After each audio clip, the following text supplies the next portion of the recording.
Like a Hellcat.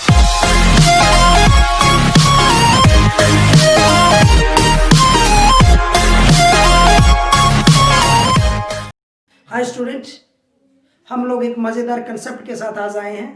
देखिएगा, last video के अंदर हमने जो कंसेप्ट पढ़ा था वो हमारा था फ्रिक्शन। हमने पढ़ा था फ्रिक्शन क्या होता है। उसके बाद हमने टाइप ऑफ द फ्रिक्शन पढ़ा। फ्रिक्शन के टाइप के अंदर हमने पढ़ा था क्या क्या। हमने पढ़ा kinetic friction, static friction, limiting friction, rolling friction, sliding friction. आज मैं आपको बताने जा रहा हूँ कि फ्रिक्शन के फायदे और नुकसान क्या होंगे, एडवांटेज क्या रहेंगे और डिसएडवांटेज क्या रहेंगे। ध्यान से आप लोग सुनिएगा। तो मैं लिखने जा रहा हूँ advantage of the friction. Advantage means उसके फायदे क्या है।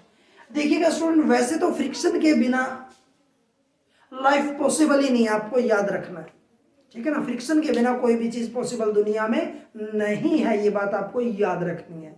वैसे तो ये टॉपिक जो है बिल्कुल सुनने और समझने का, लिखने का है ही नहीं, क्योंकि आप डेली लाइफ में सारी चीजें देखते हैं जो मैं आपको बताऊंगा। तो सबसे पहला क्वेश्चन तो ये आता है, फ्रिक्शन की जब हम लोग बात करते हैं कि हम लोग चलते हैं, जो वॉकिंग, पहले आ जाता है वॉकिंग।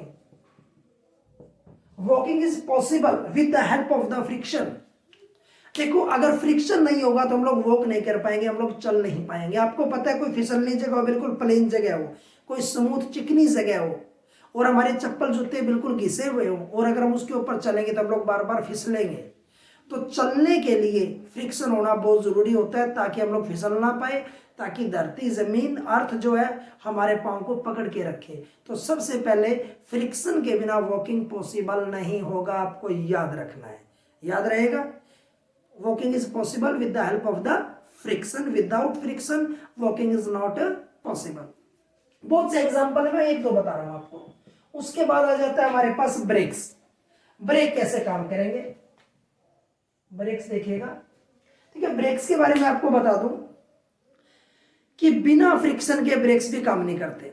हम कहते हैं, देखो, गाड़ी के अंदर ब्रेक्स होते हैं, ब्रेक लेदर होते हैं, ठीक है। वो साइकिल के अंदर भी होते हैं, बाइक स्कूटी में भी होते हैं। जो ब्रेक लेदर अगर घिस जाते हैं तो उसके बाद अगर हम लोग ब्रेक भी लगा देते हैं ना, तब भी वो रुकते नहीं है, क्योंकि जितना उनके अंदर खुरदरापन, रफनेस रहेगी ना, वो उतना जल्दी रुकेंगे व्हीकल को। आपने देखा भी होगा। तो ब्रेक्स जो पॉसिबल होते हैं वो किसकी, आपने देखा होगा, अगर गाड़ी होती है, गाड़ी के जो हमारे पास जो होते हैं टायर होते हैं, उनके ऊपर ऐसे निशान से गड्ढे से बने होते हैं। अगर गाड़ी का हमारे पास टायर बिल्कुल प्लेन चिकना हो, हम ब्रेक लगा भी दे तब भी गाड़ी नहीं रुकेगी, दूर तक चली जाएगी। या हमारे पास जो हम लोग ब्रेक लेदर अगर हमारे पास चिकना हो जाए, स्मूथ हो जाए, तब भी गाड़ी नहीं रुकेगी। तो रफनेस की वजह से ही ब्रेक हमारे पास काम करते हैं। तो जितना ब्रेक सिस्टम काम कर रहा है, सारा किसके ऊपर काम कर रहा है, फ्रिक्शन के बेस पे। बात आती है, हम लोग बोलते हैं, तो बोलना भी पॉसिबल नहीं है बिना फ्रिक्शन के, आपको याद रखना है, ठीक है ना। जब तक हमारी जीभ मुंह में कहीं टच नहीं होगी तब तक हम लोग बोल नहीं पाएंगे प्रॉपरली। तो हमारा जो बोलना भी पॉसिबल हुआ है with the help of the friction, याद रखना है। उसके बाद कह सकते हैं, देखिएगा, मैं मार्कर से लिख रहा हूं, राइटिंग। राइटिंग जो पॉसिबल है, लिखना पॉसिबल कैसे हुआ है। अगर यहां पे रफनेस नहीं होती तो हम लोग लिख नहीं पाते। तो राइटिंग जो पॉसिबल हुई है, जो लिखना पॉसिबल हुआ, वो किसकी वजह से पॉसिबल हुआ है, वो लिखना पॉसिबल है फ्रिक्शन की वजह से। रफनेस अगर होगी तो हम लोग लिख पाएंगे, वरना हम लोग नहीं लिख पाएंगे, आपको याद रखना है, ध्यान रहेगा। बहुत सी चीजें होती हैं, आपकी घड़ियां काम करती हैं, घड़ी के अंदर गिरारी काम करती है, तो वो किसके ऊपर काम करेगी, फ्रिक्शन के ऊपर काम करेगी, ठीक है ना। तो जितने भी हमारे कंसेप्ट काम कर रहे होते हैं, सारे के सारे फ्रिक्शन के ऊपर काम करते हैं। आपकी साइकिल चल रही होती है, साइकिल की चेन जो मूव कर रही होती है, तो उसके अंदर क्या होते हैं हमारे पास, ऐसे इसके अंदर ना इस तरीके से हिंच होते हैं, इनके अंदर मूव करते हुए चलेगा। तो जब तक अगर साइकिल की चेन भी बिल्कुल स्मूथ कर दी जाए तो वो भी पॉसिबल नहीं होगा कि वो चीज़ हमारे पास चल पाए। तो याद रखना है, चलना फिरना, दौड़ना, लिखना, उठना, बैठना, सारी चीज़ें फ्रिक्शन से ही पॉसिबल हुई है दुनिया के अंदर। कोई गाड़ी चल रही है, फ्रिक्शन के बेस पे चल रही है, ठीक है ना।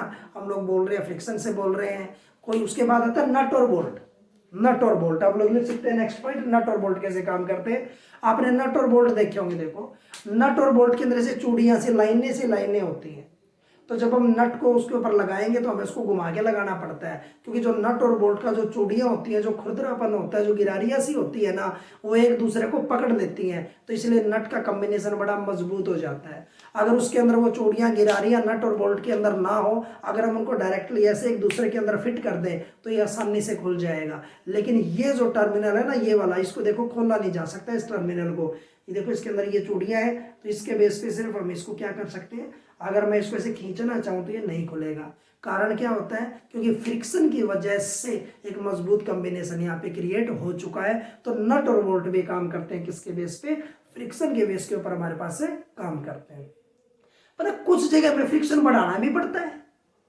जैसे हम क्या कहते हैं कि आपको बर्फ के ऊपर चलना है या पानी गिरा हुआ है और आपको वहां से गुजरना है, और आपके जो जूते चप्पल है वो भी स्मूथ नहीं है, वो स्मूथ है, रफ नहीं है, तो तब आपको बैलेंस बनाने के लिए आप छोटे कदम रख के चलते हो। छोटे कदम क्यों रखते हो, ताकि आप फिसलो ना, आप गिरो ना। तब आप लोग छोटे कदम रख के आप धरती का ग्राउंड कर अपने पाँव का फ्रिक्शन बढ़ाना चाहते हो। तो इसलिए जब इंसान किसी ज़्यादा स्मूथ सरफेस पे चलेगा तो छोटे कदम रख के चलेगा, ताकि वो फ्रिक्शन को बढ़ाए और आपका बैलेंस अर्थ के साथ बना रहे, आप ना गिरो। इस तरीके से लाखों चीज़ें होती हैं जो आप लोग बोल सकती हो कि फ्रिक्शन के बेस के ऊपर हमारे पास काम करती हैं। याद रहेगा, और भी बहुत चीज़ें होती हैं। मेन आता है डिसएडवांटेज, नुकसान। देखिएगा, ठीक है, मैंने लिखे नहीं ज्यादा पॉइंट, मैंने आपको समझा दिए। डिसएडवांटेजेस क्या होंगे, देखो डिसएडवांटेज में सबसे अंदर हमारे पास सबसे पहले जो आता है, एक तो एक्स्ट्रा लोड आता है, एक्स्ट्रा लोड आएगा, ठीक है ना, लॉस ऑफ एनर्जी आएगा, लॉस ऑफ एनर्जी। और तीसरा हम लोग बोल सकते हैं tear and wear, tear and tore बोल देते हैं, चीर फाड़ हो जाएगी। देखो सबसे पहले आता है extra load. Extra load means जब फ्रिक्शन ज्यादा होगा ना और वो चीज हमें चलानी पड़ जाए तो हमें लोड ज्यादा, पावर ज्यादा लगानी पड़ेगी, ताकत ज्यादा लगानी पड़ेगी। जैसे आप साइकिल चलाते हैं और साइकिल की जो चेन होती है, ठीक है ना, अगर उसके ऊपर ऑयल ना लगाओ, ग्रीसिंग ना करो, ठीक है ना, उसको बिल्कुल कह दो साफ कर दें हम उसकी चेन को, और फिर हम वो साइकिल चलाएंगे तो हमें वो साइकिल चलाने में बहुत ज़्यादा फोर्स लगाना पड़ेगा, हम लोग थक भी जाएंगे। तो याद रखना है, अगर फ्रिक्शन ज़्यादा होगा तो वहाँ पे लोड एक्स्ट्रा लगेगा, आपको फोर्स एक्स्ट्रा लगाना पड़ेगा, याद रखना है। आगे कह रहा है हमारे पास लॉस ऑफ एनर्जी। जब आपको फोर्स ज़्यादा लगाना पड़ेगा तो आपको अपनी एनर्जी का भी लॉस ज़्यादा होगा, आपकी एनर्जी ज़्यादा यूज़ होगी उस साइकिल को चलाने के लिए, किसी भी चीज़ को यूज़ करने के लिए। जैसे मान लो कि आप बाइक चला रहे हो आप, और बाइक की चेन भी आपके पास बार बार आवाज़ करती है, उसके अंदर ग्रीसिंग, आप ऑयलिंग नहीं करते, तो बाइक की जो एवरेज है वो भी आपकी कम हो जाती है, क्योंकि हमारे पास उसके अंदर एक्स्ट्रा एफर्ट लगता है, लोड लगता है, और एनर्जी हमारे पास से ज़्यादा यूज़ होती है। लास्ट बात आती है हमारे पास, जिसको कहते हैं tear tore, tear and wear हम लोग बोल देते हैं, चीर फाड़ जिसको बोलते हैं। जैसे मान लो आपके घर का पंखा आवाज़ करके चल रहा हो, जब घर का पंखा आवाज करते करते चलेगा, एक दिन चलना बंद हो जाएगा। इट मीन्स वो अंदर उसके ग्रीसिंग नहीं है, ऑयलिंग नहीं हुई है, तो वो क्या करता है, अंदर रगड़ खाते हुए चलता है, रब करते हुए चलता है दो सरफेसेस, और रब करते करते आवाज करेगा वो, और लास्ट में गर्म होने से, फ्रिक्शन की वजह से आपके घर का पंखा जल जाएगा, ठीक है ना। ऐसे कोई मशीन है, लास्ट में जैसे आपकी बाइक है, आपकी साइकिल है, अगर आप उसको बिना ऑयलिंग के आप लगातार साइकिल बाइक को चलाते रहोगे तो एक दिन क्या होगा, उसकी चेन भी टूट जाएगी। आपको याद रखना है, क्योंकि फ्रिक्शन ज्यादा होने से हमारे पास क्या होता है, वियर एंड टीयर की हमारे पास कंडीशन, टीयर एंड टोर की कंडीशन हमारे पास से काम करती है। याद रहेगा, आज हमारा छोटा सा टॉपिक था जिसको हम लोग बोलते हैं advantage and disadvantage of friction. अगली क्लास में हम लोग किसी अच्छे वीडियो के साथ फिर मिलेंगे। Thank you.